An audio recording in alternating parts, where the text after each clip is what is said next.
Hey, Gavan and friends, welcome to another episode of the Lord of the Wrongs podcast, the only Tolkien podcast, well, not the only, that the professor himself would dismiss as juvenile and crass. My name is Dan Zerby. And I'm Sean Kelly. And together we'll be discussing the writings, adaptations, news, games, and everything else regarding J.R.R. Tolkien's Legendarium in a manner he would find distasteful. We're back. We got another episode for you guys, whether you asked for it or not. They've been clamoring for it, Zerb. I mean, I know of at least one person who was very excited to know we're putting out another episode. So, All right, that's pretty cool. I'll take one. Shout out. I mean, that's just the one I know about. There could be more, you know. Yeah, true. So, I mean, how have you been, Zerby? Has there been any Tolkien-related stuff going on with you, or non-Tolkien? Yeah, well, getting some time off, doing a lot of gardening, obviously, which is not exactly Tolkien related, but it's certainly Tolkien inspired. It's Tolkien adjacent, sure, yeah. Yeah, I mean, the hero of Lord of the Rings is a gardener, so, Yeah, I planted some trees recently. I think that counts. Yeah, I got some new books. I got a copy of The History of the Hobbit by John Ratliff, which is freaking massive. Oh, that's cool. It's like more like 3 times longer than the book The Hobbit, which is hilarious. Book isn't that long. It's not. It's like 230 some pages or something like that. And the History of the Hobbit is way more than that. The Hobbit's just shy of 400 pages, actually, to be fair, or 300, just over 300 pages. But still, yeah. I actually can see you this time, so I just saw how big the book is. Hi, Zerb. Oh yeah, well this is just a tiny little version of the Hobbit from like the 80s. Oh yeah, but your pocket Hobbit that you take with you wherever you go. I actually do have a pocket set of the Hobbit and Lord of the Rings that my girlfriend gave for me. It's pretty cool. I've been reading it lately. It's very convenient. It literally fits in the pocket. It's pretty nice. Oh, interesting. Yeah. It's good for trips and such.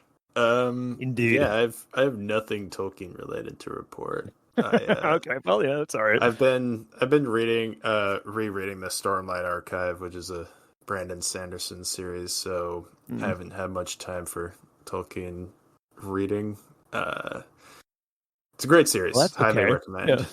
Very cool. What is it, a fantasy series, sci-fi? What is it? It's fantasy. It's like his sort of fantasy epic series. It's like his magnum opus. He's the author who finished The Wheel of Time when Rick Riordan passed. I believe that was his name. Anyway, very cool. Do you have anything to say for yourself, Zerby? I have no idea what you're talking about, John. Well, turns out last time you were the Lord of the Wrongs. It was your turn. I didn't think I was being the Lord of the Wrongs, but we never do. We're always very confident to start off with, and then are very quickly humbled. So for our little correction corner segment today, got to put on the dunce cap, and I prostrate myself and beg both you, Sean, and our audience for forgiveness. I got some breaking news during like the end of our last episode, and it turns out it was from a faulty source. Consider this a apology and correction and retraction. Taylor Swift is not doing the soundtrack to the Hunt for Gollum film, or if she is, there's no confirmation of that. As with my source, I think, just made it up. As with most of our facts, you can't fully. It's never 100% a denial because it could be true, but we're pretty sure it's not. Usually, it really seems unlikely. It sounded strange when you said it, but I always trust you on these things. So Taylor Swift doesn't really have the same vibe as how Enya had that one song as part of the Lord of the Rings soundtrack. Well, T Swift doesn't quite have that same vibe, and I don't know that it would be. Yeah, I think Enya it'd be quite fits right a anyway. little better with. That said, I will say though, I 100 freaking percent stand by my Gollum sings Taylor Swift album that's going to be coming out eventually. Yeah, there should definitely be a collab with Andy Serkis at the least. Oh, 100%. Oh yeah. Yeah, we don't need to hear it again. Yeah, that's good because I didn't want to really do it again. Okay, good. Because I can't, and I don't know any more Taylor Swift lyrics. I shot my shot last episode. That was it. That was all I had in the tank for that. So. I don't know if I could hear that while seeing you. I think there's something vulnerable about it. Yeah. You know, like a dog pooping. To our listeners, by the way, I have my webcam on this time around. I don't know why I decided to put it on, but Sean can see me. Just to unnerve me, yeah. Yeah, unnerve. I don't know. I thought it might make it easier. I don't know. No, I like it, actually. I do. I'll need to... It's just so I can look at myself. I just really like seeing my face in a microphone. Anyway. Fun. Should we get into the episode a little bit? We should. Yeah, let's do that. We should say what it's about. Actually, it does kind of tie into what we talked about last episode with the hunt for Gollum. Today, our episode is all about Aragorn, the second Aragorn. By the way, Aragorn the second. If there's any confusion. Yeah, Aragorn 2. Aragorn 2. Aragorn 2. One of the cases where the sequel was better than the original. Yeah, definitely. Like sorry, Aragorn Part 1. That was a joke about Men in Black. It's not better. Yeah. Anyway. So yeah, we decided we wanted to kind of talk about Aragorn through the lens of his many monikers, because the guy's got nicknames.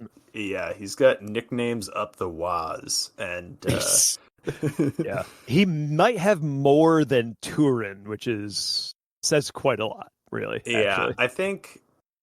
I think if we were seeing Turin on his in like a more granular story where everybody he came across was just calling him something else, he might pull back ahead, but because it's like a larger scale thing, Turin does have fewer, I believe. So yeah, but it's a shorter story too, you know. Yeah, exactly. Yeah, and that's one chapter of the Silmarillion versus many chapters of Lord of the Rings, including appendices. So yeah, well, maybe one day we can actually do Turin's story in the same manner. Actually, that'd be fun. Yeah, we definitely have to do the Children of Hurin in parts because it would be way too much to do in one episode. It's a sweeping and sad tale, but it sure is. Yeah, sordid as hell, but sure is.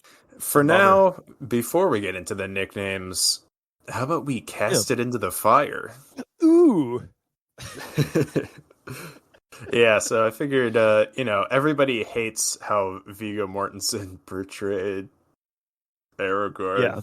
Oh, yeah. No, everybody wishes that they had kept Stuart Townsend, the original cast choice for Aragorn, who got fired for basically being a dick. Yeah, or just kept him as a hobbit or something. Yeah. Nobody. I can't think of a single person who thinks Aragorn and imagines Viggo Mortensen's face.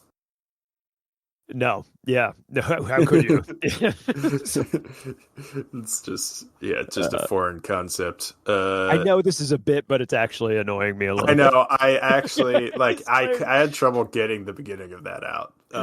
He is perfect for the role, but he played it very, very well. While the film Aragorn is very different from book Aragorn in a lot of ways. I think Viggo Mortensen has. He definitely had the gravitas for. He pulled off the Ranger Aragorn, the Strider, and King Elessar as well. Yeah, which I think is what you need to be able to do. So if it was written more like the book, he would have pulled that off too. Yeah, he would have. I think. Yeah, he's just a great actor. He really is. Every time I see him in something, he really does transform himself. But let's say we're in an alternate dimension he was never even considered, or he spontaneously combusted on his way to the audition. Crazy. What a wild series of events. Yeah, I mean, there are an infinite number of realities, and that's probably one of them. Yeah. I mean, if there's infinite realities where everything that could happen does happen, then yeah, there you go. So how about instead we cast Russell Crowe? Well, I mean, he did have a meeting with Peter Jackson and then passed on it. I didn't even know that, but oh yeah, dude, you didn't know that? Oh yeah, he was very seriously considered for the role of Aragorn, but he passed on the project. Yeah, I think he would have done a pretty good job, but would have been pretty good. As he said, that's some nerd shit, and he refused to participate. That's some nerdy bullshit. I just do a generic Australian accent for Russell Crowe. That's my thing. Yeah, no, that's close enough. Closer than I could get. So, yeah, he and Steve Irwin are the same person as far as I'm concerned. So there you go. As Never are all room. Australian. Yeah, all Australian actors are the same people. Hugh Jackman is also Russell Crowe. Yeah, these are facts. So there you go. Yeah, that's we gotta add that to the list for next week. But all right, who do you got? Well, I had a few ideas. So one of this one sounds like a joke, but honestly, I think it could work out pretty well. Daniel Radcliffe. Now, he'd need to wear lifts, obviously. He's a short man. But he has the steely blue eyes and the and not that much facial hair. So I think he could, and he is a phenomenal actor. Yeah. So I think he would actually could pull it off. Again, he would need to be standing on a box for most of his scenes, but still, they were already doing point of view and optical illusions to change everybody's height. Why not just add him to the list? Yeah, I mean, John Rhys-Davies was the tallest member of the Fellowship, and yet he played one of the shortest characters. That's the actor who played Gimli, for those who don't know every actor's name off the top of their head like I do. Yeah, the one who was wearing prosthetics that were like giving him an allergic reaction the entire time. Oh my god, yeah, that poor bastard. It's a good thing he only voiced Treebeard and didn't have to wear prosthetics for that one too. Well, also good thing that he just absolutely nailed his shit too. We're gonna have to recast him one day though. We will, but that's for a different time. Who else do you have as a potential Aragorn? As somebody who I thought would actually be good for the role was Liam Neeson. Like a slightly younger Liam Neeson. A younger Liam Neeson. I mean, the de-aging effects have become pretty okay. Although, I don't know. At the same time, you just like to see a new Aragorn, a new actor, Yeah. But Liam Neeson, yeah. I mean, he's definitely got the height, that's for sure. Yeah, and I feel like he could pull off the rugged and regal. Yeah, for sure. I feel like I've seen some semi-shitty B-movie fantasy where he was a king. But sounds familiar. Yeah, I don't know what it was, but if I'm barely remembering correctly, then he has. It was Michael Collins. You're thinking of Michael Collins. No, I'm sorry. It was Rob Roy. Wait, was it Rob Roy? Actually, that was the joke after I said it. Yeah, actually, it might have been Rob Roy, or was he in like The Duel or something? I don't know. Yeah, I didn't see The Duel, but yeah. No, neither did I, but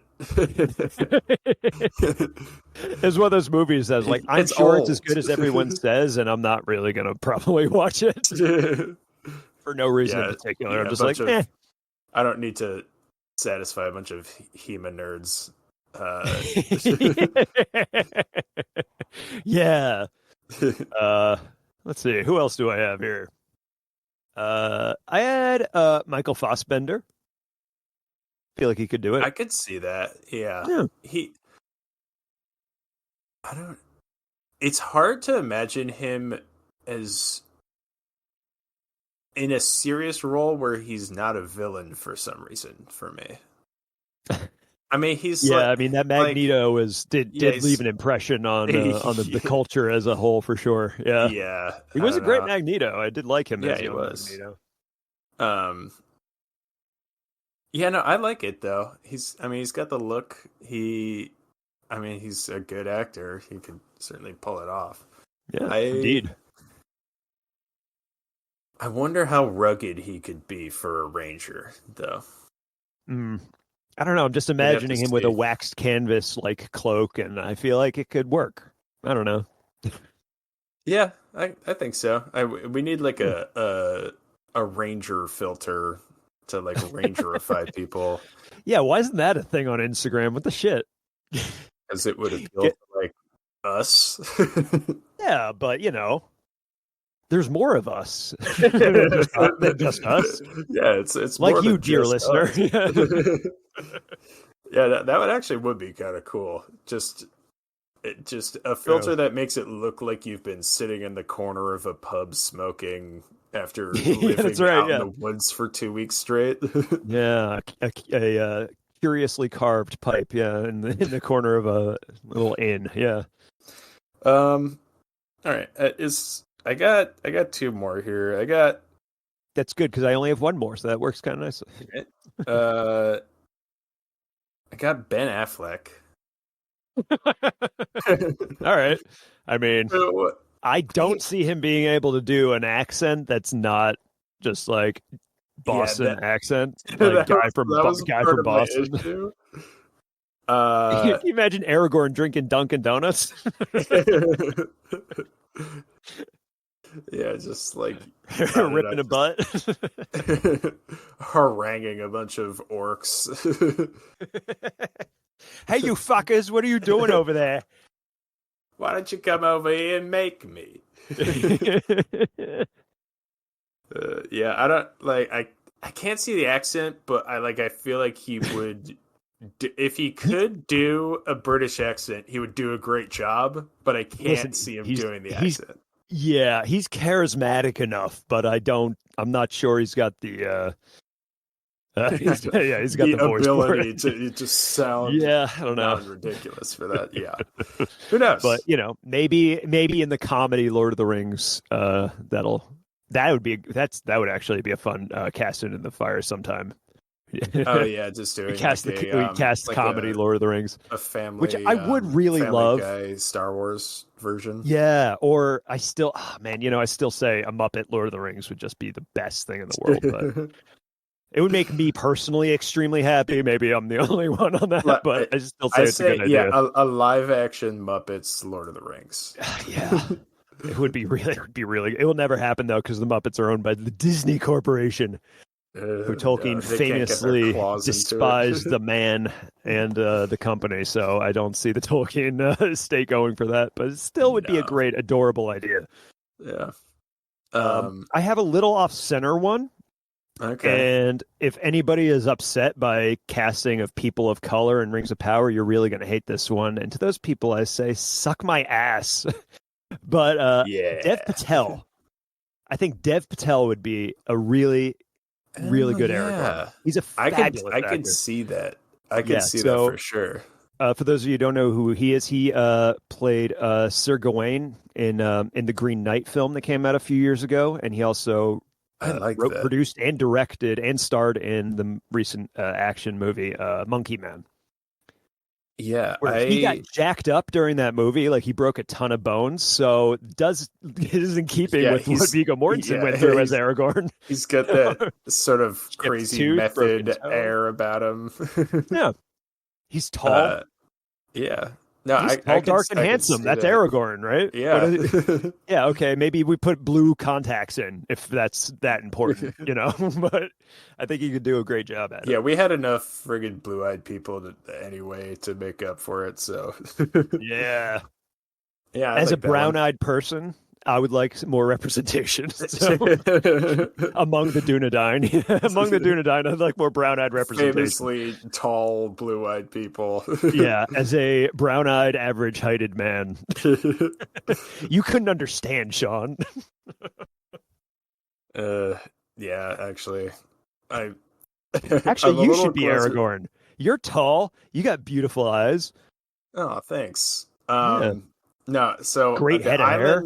the island I came from that's west of Middle Earth is not Numenor, it was Ireland. So Ew, gross. Never mind that. so a little different. Ugh. Sorry. I imagine that it was a stand. Sean Kelly, you're Irish? I know. Can you believe it? No, I won't. I refuse. All right, so I got one more before we both have one more. I got Matthew McConaughey. All right. I think you guys got any pipe weed? Be a lot cooler if you did. I think it would actually work though. I kind of. Oh, maybe. He would be I would love him as comedy. Aragorn would work for sure. Yeah, he would be a Steely, great blue-eyed bastard. Like in the comedy version of the movie where pipe weed is actually weed. This is cannabis, yeah. And like everybody who canonically smokes pipe weed is just a stoner. Oh, Woody Harrelson is Gandalf then. That's right. Oh yeah. Yeah, definitely. Actually, man. Oh my god, Woody Harrelson. I want this to happen now. This is like Woody Harrelson is not a bad pick for Gandalf. He has in comedy Lord of the Rings, especially. Yeah, he has that grump. Yes, he does. He does. Yeah, we're gonna have to work on that one. I don't know if we do a dramatic storytelling or something with the casting choices. But man, yeah. All right. Anyway, so we all know what's coming next. That's right. How do we think Luis Guzman fits into this picture? What's the Guzman scale? The Guzmometer is. Well, I know. I meant out of how many Guzmans? Is it 5 or is it 10? Remember. Okay, let's just assume it was 10 then. We'll say 10. It doesn't. I think as long as we establish the max. Yeah, the max is 10 as in perfect casting. 10 Guzmans is perfect casting. So we can agree it's not a 10. It's not. And we can agree it's not a 1. Definitely correct. So it's something in between those two. So it's from 2 to 8. 2 to 8. No more, no less. Because, you know what? Let's just narrow it down. I don't think it's an 8. An 8 either. Or sorry, it's 9. A 9. Oh. Yeah, no, I think I don't think he's perfect for the role. I think there are worse people than Luis Guzman. Yeah. So I think the issue for me with Luis Guzman is he's charismatic, but I wouldn't say he has gravitas. Yeah. Yeah. And he's true. He's a salt of the earth guy, but I wouldn't say he's rugged. Yeah. So I suggest that he's right down the middle somewhere. Yeah, Cinco. By the way, I didn't say Cinco just because Luis Guzman is Hispanic. Just to be clear. We live in the United States. You throw Spanish words in sometimes. Yeah, I had a we don't really speak it, but we know some stuff. But yeah, I think 5 or 6 Guzmans. Let's say 5. Guzmometer. Let's throw him at a 5. Right. There are better roles for him in the Fellowship. Indeed. Gimli would be. Oh, he should play Gimli actually in the comedy one. Son of a bitch. Yeah, Gimli. We are doing Gimli is a totally different bit here, but yeah, we're sort of workshopping a future episode. Yeah, I guess we are. But consider this a sneak peek. It'd be great for Gimli, or honestly, if it was run by us, Frodo. Yeah, I kind of want him in the lead role, Yeah, I need more Guzman screen time just for like I just love watching the guy do his work. Yeah, he's just the best. All right. We should probably start talking about Aragorn. Yeah, I was gonna say like the guy, the character. Yeah, what this episode was about. So. All right, we kind of have a list of all of his nicknames chronologically, and we can. Yeah, we do. I think we can dip into some, and then some we can expand on a little more that are less known in the or less self-explanatory or whatever. Yeah, for sure. All right. So the first nickname, it wasn't really a nickname at this point. It really was kind of the name he was going by in his early life. Uh, he was known as Estelle, which is hope in Sindarin or Quenya. Believe Cinderin. I think it's Sindarin. Yeah. I think yeah, because the Dunedain spoke Sindarin. Yes. Right. Yes. Yeah. Yeah. So it means hope in Sindarin. Well, although Tilkantar is Quenya. All right. Well, I'll look that up. You continue. Okay, sounds good. So, Aragorn, as many of you might know, is the son of Arathorn. So it's Aragorn the second is the son of Arathorn the second. His mother was named Gilrain, which is Sindarin for netted star. Gil, as you might recognize from Gil-galad and other gills, means star. Do you think that's referring to like a carcanet? That's a good question. Yeah. I mean, a carcanet does use like that word. The net of jewels in a woman's hair, right? Or yes. No? Yeah. No, that is correct. Yeah. I think I believe in when the hobbits and everybody arrive at Rivendell for the first time, I think at the feast where you see Arwen, I believe she's described as wearing a carcanet of gems and stuff. Well, it's probably more high concept than that, but I don't know, an interesting parallel because I know he likes to refer to it. Yeah. It is Sindarin, but it's actually the same in Sindarin and Quenya, but I believe they speak Sindarin. Gotcha. Yeah, you're correct on that for sure. So anyway, Arathorn, his father, was killed when Aragorn was 2 years old by some orcs he had been hunting. And after that, Gilrain takes him to Rivendell to be raised as Estelle. So his true name as Aragorn would be, and his lineage would be kept secret in fear that enemies of the Dunedain would try and end the line of Elendil, you know. So just keeping him safe. Yeah. I mean, it was kind of like his foster parent. Elrond is effectively becomes his father. Yeah. I mean, he's raised since he could remember with the elves, so. Yeah. And he didn't really tell Aragorn about his whole like lineage and everything until he was like a teenager, I think. 20 actually. At 20 years old. Yeah, I know it seems late, but you consider the Dunedain live a lot longer considering than he ends up being how old? I think he's like 200. No, I think he's like 250, something like that, though. Past 200. Yeah, he lives a good long time. Also, as an elf, he was probably like, "Oh yeah, by the way, whoops, it's been 18 years." I meant to tell you earlier, but time just passes differently for elves. But yeah, at age 20, Elrond, who raised Aragorn, also it should be pointed out, Elrond also raised Arathorn in Rivendell. Aragorn's father was also raised in Rivendell by Elrond. There was always Elrond's a hell of a foster father. Yeah, and there was always a foster grandfather too. Between Rivendell and the Dunedain, because the Dunedain actually like protected the area, and he also wanted to maintain the line because of course. That would be it's a good thing to keep handy. It's handy to keep the heir of Elendil around, for sure. So anyway, at age 20, Elrond reveals to Aragorn that his name is not in fact Estelle, and reveals his ancestry and title, and he then gives Aragorn 2 heirlooms of his house: the Ring of Barahir, who belonged to Finrod Felagund originally, who you might remember, and if you don't know, go back and listen to our episode on Finrod because he's the dude.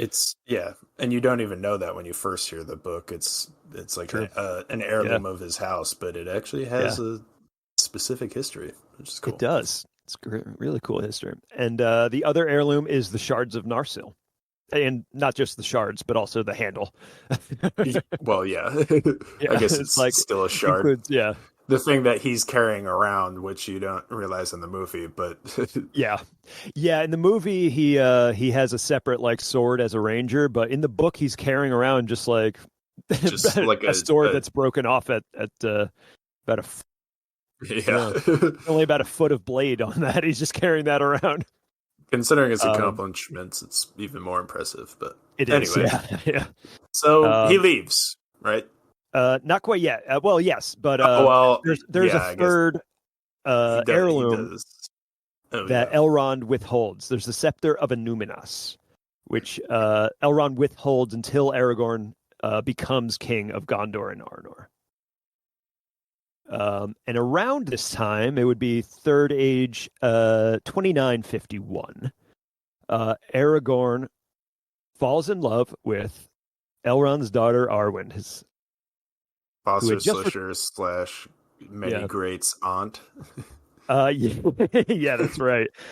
She had just returned from Granny Galadriel's in Lothlorien. Whoa, that feels weirder than what I said. I know. I think it's one of the things that I find so funny that doesn't really, just because the context of it doesn't mean as much as it would, but just that Galadriel is Elrond's mother-in-law is very funny to me for some reason. It's like Elrond doing like, oh, my goddamn mother-in-law is such a pain in the ass. She's insisting that you stay with her. You gotta go. Yeah. You gotta go associate with her side of the family. Well, to be fair, I mean, Elrond's side of the family is all dead, or all gone. I should say. There is no Elrond. His brother's long dead. Earendil's stuck in the goddamn sky as a star, and his mom's just a bird in Valinor, I guess. Right? He's just flying around somewhere. Yeah. All right, so anyway, he falls in love with Arwen. Yep. And well, that's one of those things. A little taboo, just not because of their relation, because they're like 164th cousins or something like that. So they're not really actually very closely related at all. They can just trace their ancestry it's more back of to the same men person. And elf thing. Yeah, exactly. It's always like it's always going to be a somewhat fraught relationship. It's always going to be sad. It's bittersweet, I should say. It's always going to be bittersweet. Aragorn, Elrond's like, okay, it's fine that you think my daughter's so hot, but no one but the king of Gondor and Arnor could possibly wed her. So, yeah. So at that point, much like Aragorn Baron does Giffen, set out. By the way, kind of, semi insurmountable task in order to gain the hand of an elf. Yeah, I would argue though that Aragorn's task is not nearly as challenging. That was more meant for him to rise to the occasion, not meant for him to just go off and die. Yeah, right. Yeah, Baron was. That was a presumed death sentence. But anyway, yeah, it was kind of hoping he would just die and that this problem would just go away. Anyway, though. In order to, see a bit more of the world and earn his stripes, so to speak, Aragorn sets out from Rivendell to, go learn to be a dude, I guess. To gain some skill as a ranger and as a warrior. And he goes abroad. And just before he goes abroad and takes the alias of Thorongil, which means Eagle of the Star, badass, super badass. He becomes the chieftain of the Dunedain Rangers and lives with them in the wild for a few years. But then he goes out. He goes to Rohan and he goes to Gondor and fights in wars and kicks basically some butt, earns takes the some respect names. and admiration of everybody around him in both kingdoms. Yeah, even though they don't really know who he is. I mean, he ends up leading because he does still keep the fact that he is Aragorn, son of Arathorn, a secret. Yeah, that's why he adopted the name Thorongil. He ends up leading the Gondorians down into Umbar and sacking the port, and that's also why. Is it in the extended cut that he says that he met what's his name, the steward who went crazy? I'm blanking. Oh, for God's sakes, Denethor. Yes, Denethor's father, right? Or he met Denethor when he was Yeah, a Ecthelion, yeah. child. Yeah, yes, exactly. Yeah, he met And Steward Ecthelion the Second. yeah, and they were just like, "Wait, what? Yeah. How is that? All right, well, whatever." Yeah. He serves time in the armies of King Thengel, which is Theoden's father, and yeah, Steward Ecthelion the Second. Yeah, which And is this just time kicks a bunch of it's an butt. interesting, And, yeah, yeah. just the nod to his strange age. But Yeah. It's yeah, that indeed. lasts till 2980, so that's what 23 Yeah. years. Yeah, I mean, I'm not good at math, but Well, I got but I it. do It's have a 23 calculator years. here. Okay, so yeah, 23 years he spends as Throngil. Yeah, Running around causing running trouble. around, kicking ass, hassling corsairs. Kicking ass and earning names. Yeah, earning names indeed. He earns more names after all this. Let's see. Yeah, are there? I don't think there are any more until the Lord of the Rings. Well, besides, I Yeah, I guess think like so. Strider. Yeah, well, he becomes So after this period, he visits Lothlorien in 2980 after spending time in Gondor and Rohan. And he visits Lothlorien where he once again meets Arwen, and he gives her the Ring of Barahir, and there Arwen pledges her hand to him in marriage, renouncing her elvish lineage and accepting that she'll effectively become human and that she will die.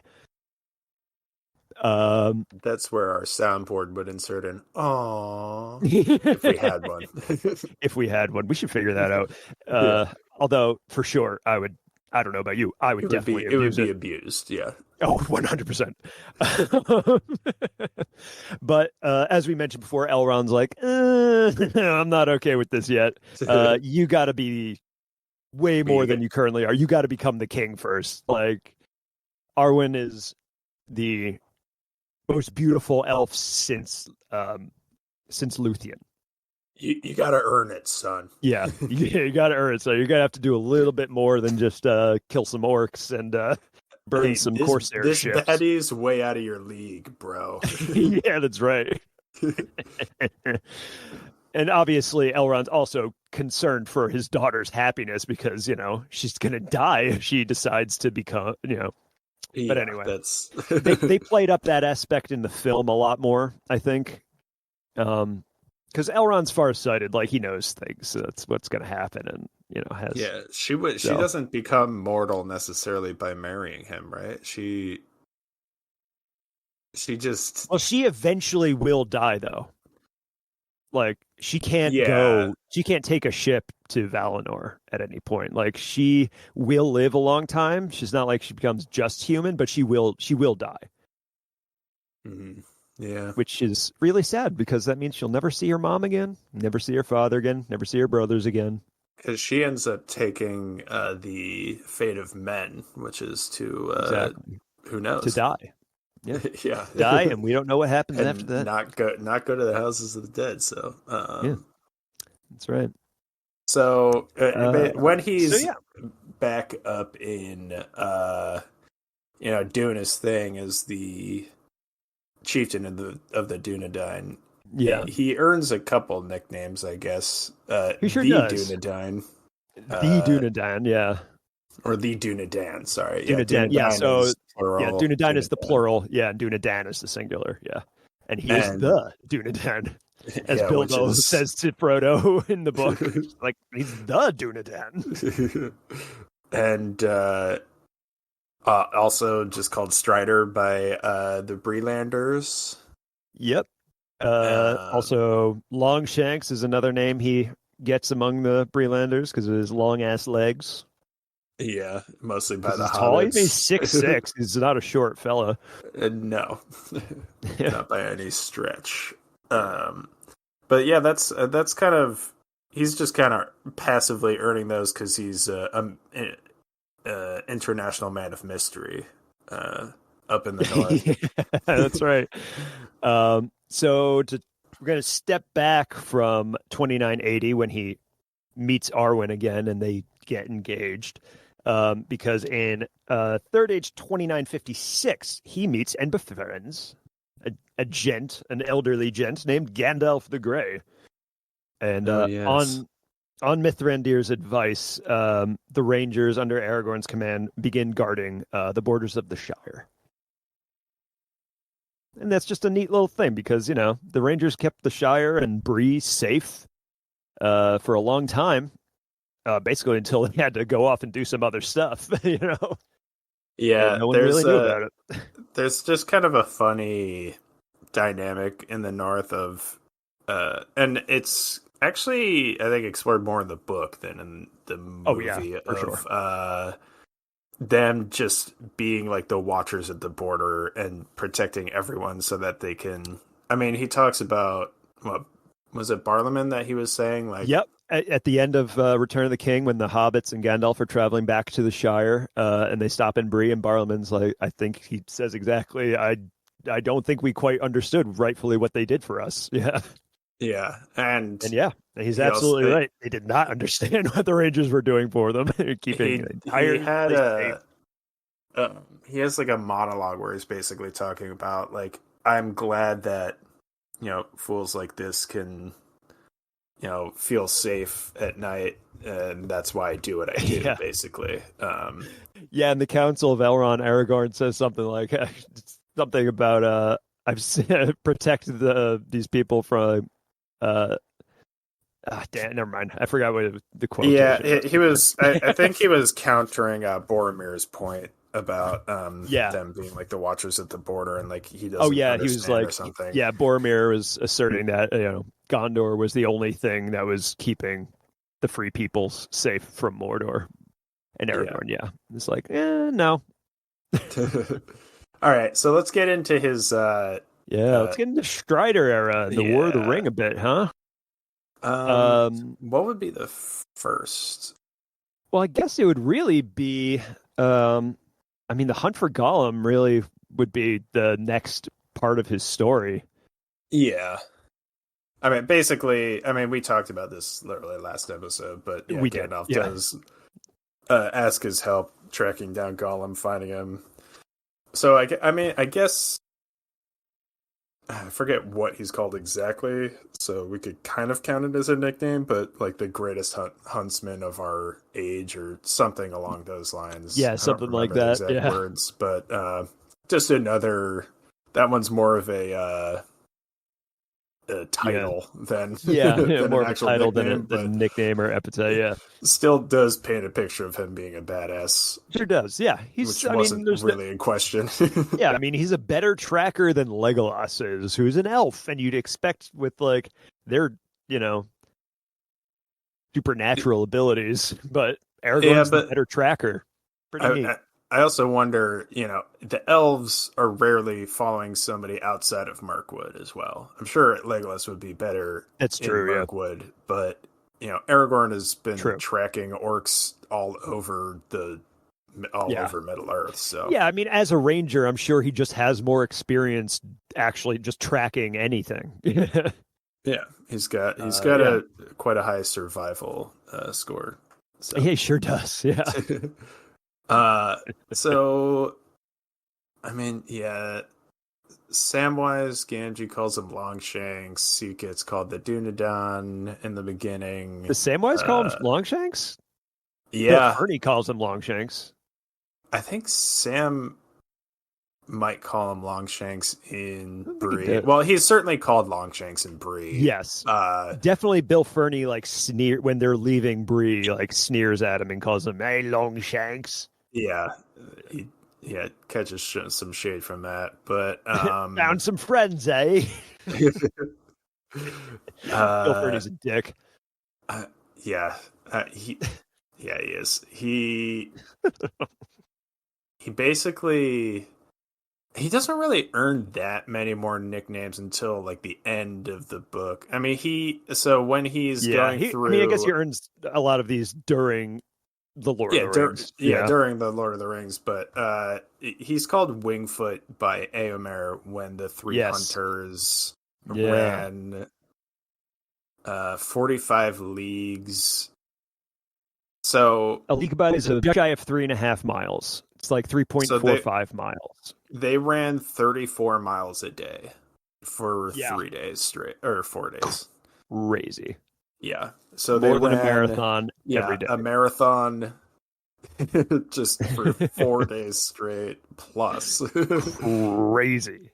Yeah, which I mean that's why Éomer like looks at him in wonder and says, "Wingfoot, I name you." Like that's crazy. The guy riding the horse who's like who's like, it would take me that long to get over there. Okay. Yeah. Yeah, it's a hell of a feat. Yeah.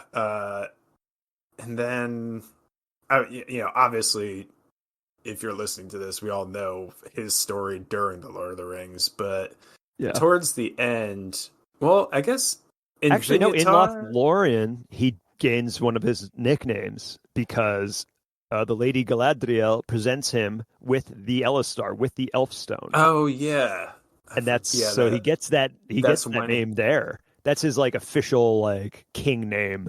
Sindarin name. So Elessar. No, Elessar is Quenya. Excuse me, Elessar is Quenya. Yeah, so I think Quenya is sort of like is the Sindarin is sort of like French, where only the nobility in England spoke it for during the Norman eras. Yeah. Goddamn Norman invasion. Yeah. Goddamn Battle of Hastings. How many times have you cursed the Norman invasion in this podcast? It's been like 4 times. I mean, really, it's more on behalf of Tolkien himself, really regrets. He really like laments the Norman invasion more than myself. Yeah. There was a lot of wonderful history and stuff that was lost because of those assholes, but it's what it is. It happened like, more than 1,000 years ago. So I'm not personally all that sore on it. So anyway, he's called Elfstone, which is Elessar in Quenya. Yes. What is the significance of Elfstone? Do you remember? So the Elessar, the Elfstone itself, belonged to Celebrian, Galadriel's daughter, Arwen's mother. And it's gifted to Aragorn at that time. Okay. Yes. So it was the history of the Elfstone itself is. Yeah, it's a brooch. It's a pretty brooch with a green gem in the middle with a silver eagle on it. It was made in Gondolin during the First Age, and it just gets passed down and passed down. Yeah, this guy is just packing heirlooms at this point. I mean, really, seriously. He's clinking and clanking with all of his relics and heirlooms. Yeah, Eärendil had it at one point. It's passed through a lot of different elves. It's an important rock, and he's named after it. It's a very, very pretty pin. Effectively, it's a brooch. It's a pin, a lovely brooch, but it's beautiful. I've seen. There's a lot of. John Howe does the great Tolkien artist. If you don't know John Howe, look up John Howe. He's an incredible Tolkien art. His rendition of it is really, really cool, and I would love to own a version of that. It's pretty neat. But So anyway. And then the only other sort of name I can think of before he ends up becoming king is Invinyatar, which you don't see in the movies because it's in the Houses of Healing. Correct, and it's like right before he becomes the king, right? Yeah. Which interestingly Invinyatar means, by the way, the Redeemer. Yeah, the Redeemer, the Renewer, something along those lines. Renewer, excuse me. Yeah, the Renewer. Yeah. Excuse me, not Redeemer, Renewer. But interestingly, I think that's the only one he gives to himself. Yeah. Well, yes, but he adopts. Strider as his house name.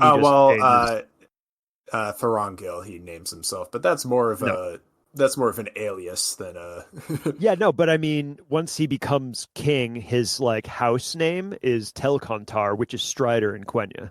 Yeah, yeah. So So I that's mean the only that. other like name he like Yeah, gives himself. He like chooses Strider as his house name. It's yeah. like kind of a But surname, I I guess, feel really, like right? Invignatar is the only. So like. Once Yeah. again, comparing him to Turin, Turin is just naming himself these like badass or depressed names constantly, whereas Oh, Aragorn's poor earning them. Nathan the wronged. Yeah. Yeah. That's still my favorite one, Nathan. Not Yeah. Nathan. Nathan. Nathan. But yeah, that and he earns it. That hands of the king are the hands of the healer because he's got Indeed. the Maya blood in him and whatever. Yeah. So Well, it comes all um the way from Luthien. I mean, which she's part Maya herself.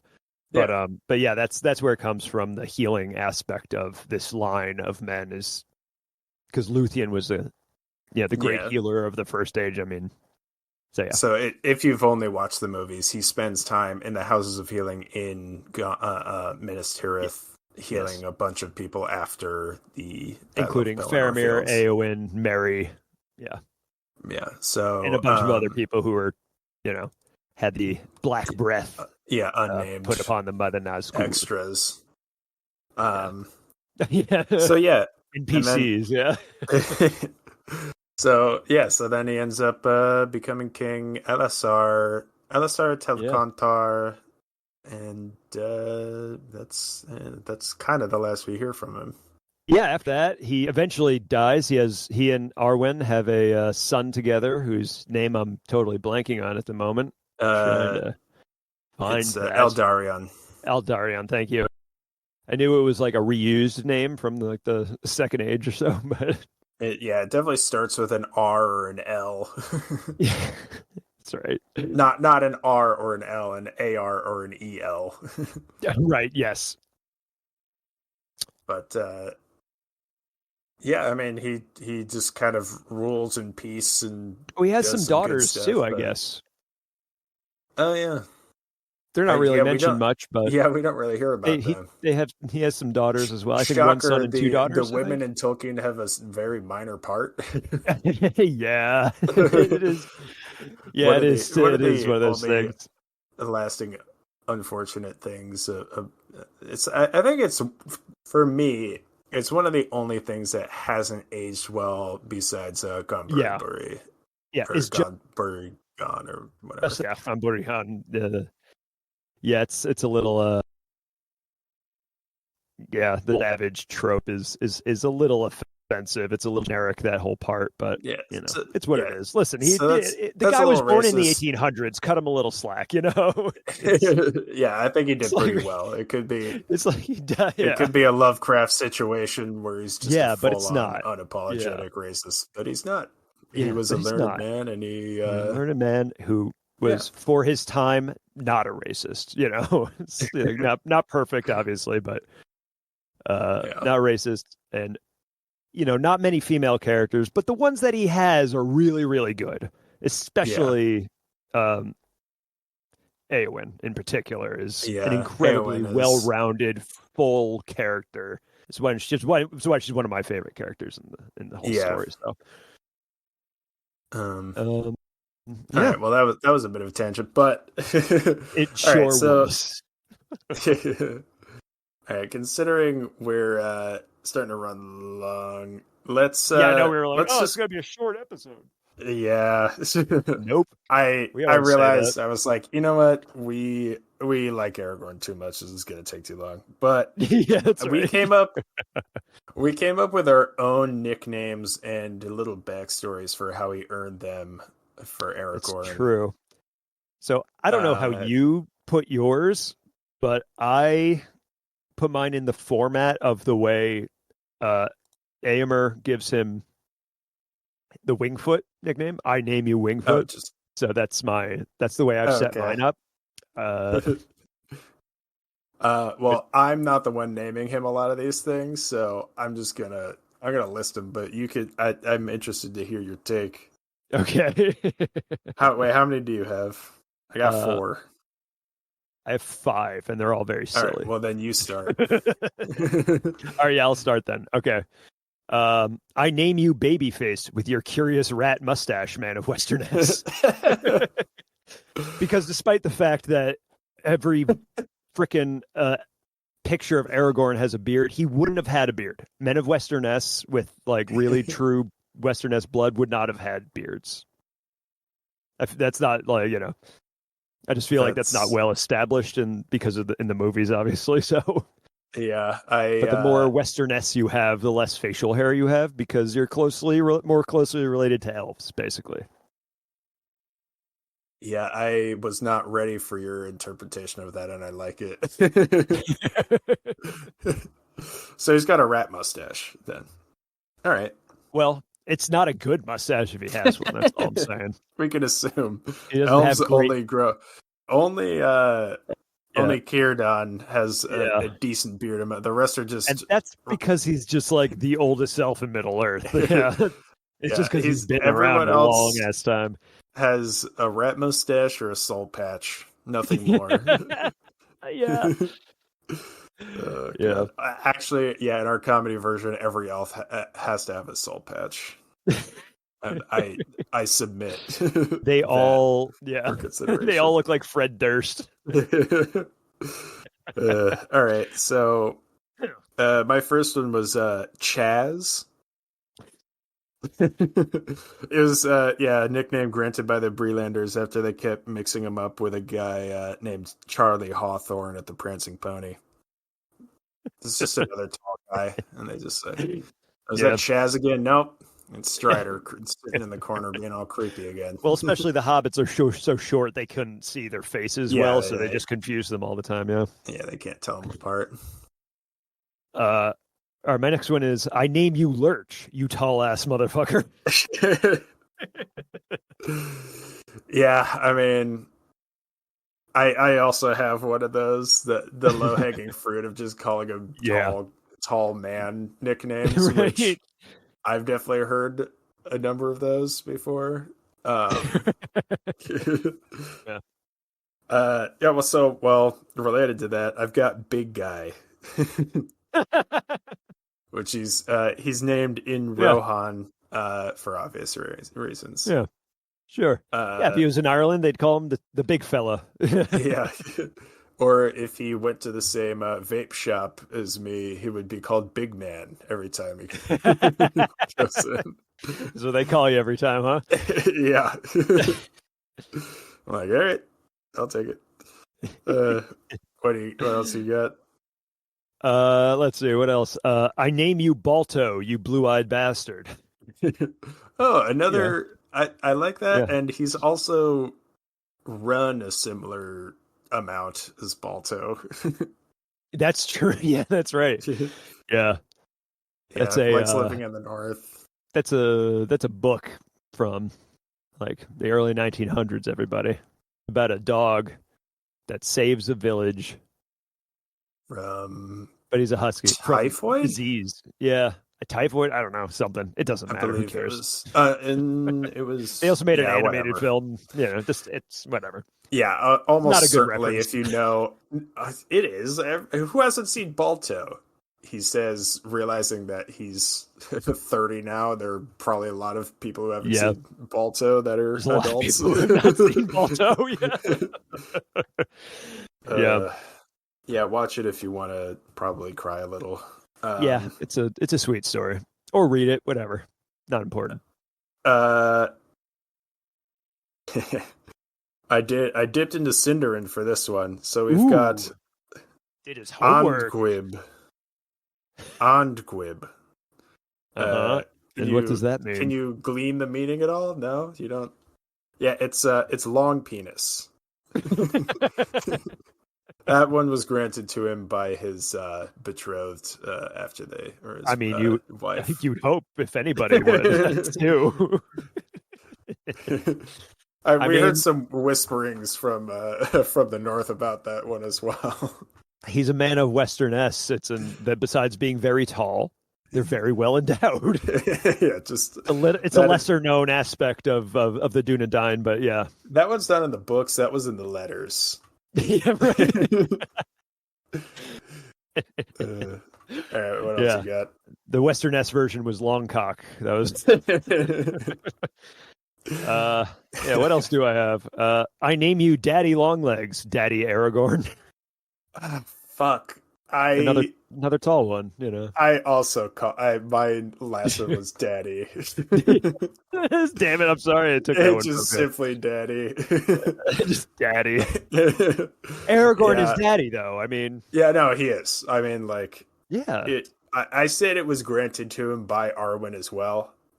Yeah, but sure. I mean, we all know that one he earned. That's right. Also, you'd imagine maybe his children, but different context. Yeah, no, I think I'd rather his children didn't call him Daddy. Honestly, I don't like that in general. No, it's been ruined for me. Yeah, I mean the word "daddy" now has. I hate it. Thanks, pop culture and internet. In general. I'm like, I think the internet needs a therapist. That's what I would say in response to how daddy is used nowadays. You guys seriously need a therapist. And also, Pornhub, settle the fuck down.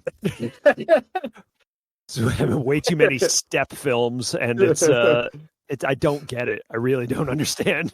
Yeah, they need to be a good old fashioned 164th cousins, like yeah, that's right. Like the rest of us are. Yeah, right.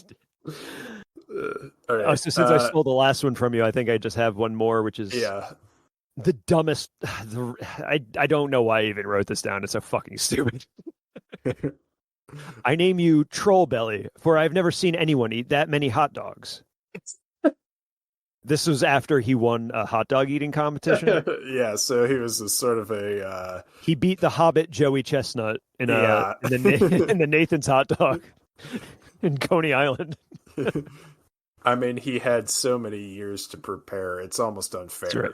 Yeah, it's true. Yeah. So save the best one for last there. No, I agree. Yes. I mean, I think Aragorn would. I mean, he's the greatest man. Yeah. So if anybody could win a hot dog eating competition, listen, Joey Chestnut is a Hobbit name, by the way. Too, I just realized that. Like, he might actually be a Hobbit. Like That's why he's so good at eating. A breed name for a Hobbit. Yeah. That is. Oh my God, it is exactly a breed name because it's named after a plant. It's a botanical name. That needs to be in the comedy version. It needs to be 100%. How they see Strider for the first time is in the corner, just absolutely guzzling hot dogs next to this tiny. It's actually Joey Chestnut, but obviously it's a great cameo. Yeah, one of the Bree Hobbits. Yeah. I still make Kobayashi references, but he hasn't held the title for like a decade. So I know Joey Chestnut's kind of the goat of disgusting things. Yeah, I cannot watch. I don't know about you, Sean. I can't watch it's so disgusting. We had a hot dog contest at work, and one of I lost, but part of it is because one of my coworkers was able to watch a hot dog eating contest, and I just couldn't bring myself to do it. So shout out, Chris. Yeah. Great job. You win. But I think the only way you lose a hot dog eating competition is if you actually win it. Actually, no, competing in it is the only way you lose. I was going to say participating. You're going to lose. Yeah, whether you win or not, you've lost if you're eating. But I do believe that eating hot dogs is a lot like masonry or the forging of silver, steel, things like that, where it's just an art that the Numenorians had perfected long ago, and it's just been lost to the common men of Middle Earth. So do we think maybe Feanor was the original hot dog eating champion then? Listen, if there's one thing I know, it's that Feanor can eat a dick. A hot dog. It's like he was good at a lot of things. He may have been a bastard, but he was good at almost everything except for being a father and decent. He was terrible at being a father and being decent, but he was good at pretty much everything else. So Aragorn is a great guy who's great at everything. Feanor was a bad guy who was better at everything. Yeah, okay. I mean, the guy he made the Silmarils and the Palantiri, so and hard to argue. He could put down like 80 hot dogs in 5 minutes. Remarkable, truly remarkable. Which, given. Oh, actually, hobbits would be really good at hot dog eating contests. They would. They really would. It makes it all the more impressive. What a weird way to get to the end of this episode, by the way. It's like...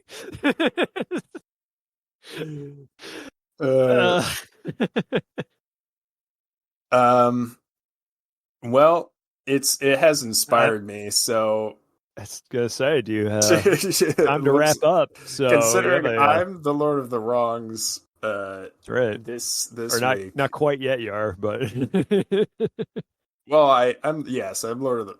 Well, yes, I have a Tolkien fun fact. Yes, which yes you do is don't be shy. Go ahead. Yeah, no, that so Tolkien actually loved hot dogs. Who among us don't? Yeah, but vegans, I guess. But much like people in a hot dog eating contest, he refused to eat them with the bun. Instead, he would travel around with a thermos full of lukewarm hot dogs and just eat them as a snack.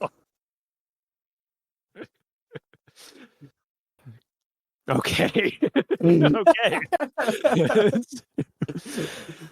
Wow, there's a little Frank Reynolds and It's Always Sunny in Philadelphia action going on. I didn't realize Danny DeVito and Tolkien had that much in common. Did he have a thermos full of hot dogs? No, but Frank did have a shirt pocket full of sausages. So close enough. It's pretty close. Yeah, but the thermos makes it a little more professional. Well, he wants them at least to stay warm. So, Yeah, a lukewarm. Though. Yeah, they didn't have, like Yeti mugs back then. The technology for thermoses wasn't what they are now. They were room temperature after about 45 minutes, which is how he liked them. Disgusting. All right, can you wrap it up? Let's end this. Yeah, well, if you'd like to ask us any questions you'd like to see us address on this podcast, you have any comments, questions, concerns, praise, sponsorship opportunities, feels likely in this one. it really does. But if you have anything at all to say to us, you can do so. In fact, we'd love to hear your feedback. And the best way for you to give us feedback would be to direct message us on Instagram. Our handle is at Lord of the Wrongs Podcast. Or you can send us an email at lordofthewrongspodcast@gmail.com. And with that, we say Namarie. Namarie, friends. Join us next time.